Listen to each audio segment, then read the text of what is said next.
How about a big hand for Stallone? My hero!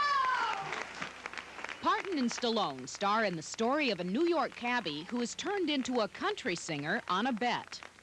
Here, you got your own microphone. Get it. You ain't hogging in on my show. She just doesn't let up.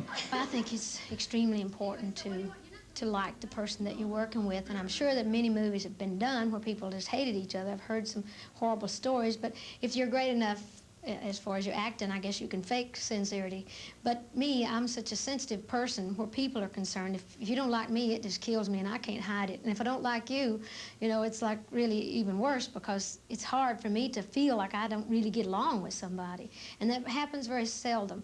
But every now and then there'll be somebody that'll rub you just wrong. But in this case, we just rubbed each other just right, if you'll pardon the expression.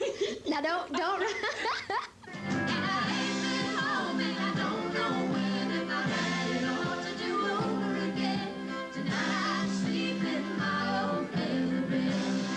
Tennessee Homesick Blues is just one of the 18 songs Dolly wrote for Rhinestone, but the soundtrack album won't be out until this summer.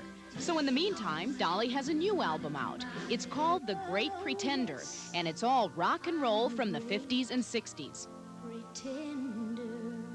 People associate you with country, obviously, and it seems almost kind of strange to imagine you growing up with rock and roll. Oh, well, I was already grown when most of them came out. You're talking to an old lady. No, but when I was a teenager and stuff, I'm 38 now. I turned 38 in January, so I mean, I've been around a while. But all those songs, I always loved them, and I tried to find love songs and different things that said a lot, but...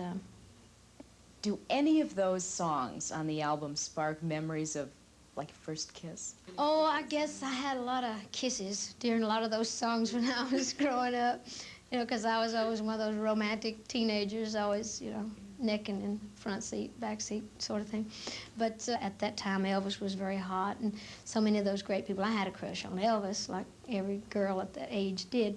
So when the Platters, I always loved them, and that's why I loved The Great Pretender. I thought it sort of said a little bit about me. It's like with all this hair and all the gaudy clothes, it's like I'm the great pretender, but it's like pretending that, you know, that I'm doing well. You know, my needs are such, I pretend too much, I'm lonely, but no one can tell. Just meaning that although everybody thinks that I'm always totally happy and always totally up, I am a human being, hopefully, with a lot of depth and certainly very sensitive. And I do, you know, have my moments, too. Dolly, do you think any of your loyal country fans are going to be offended that you're making a switch to rock and roll?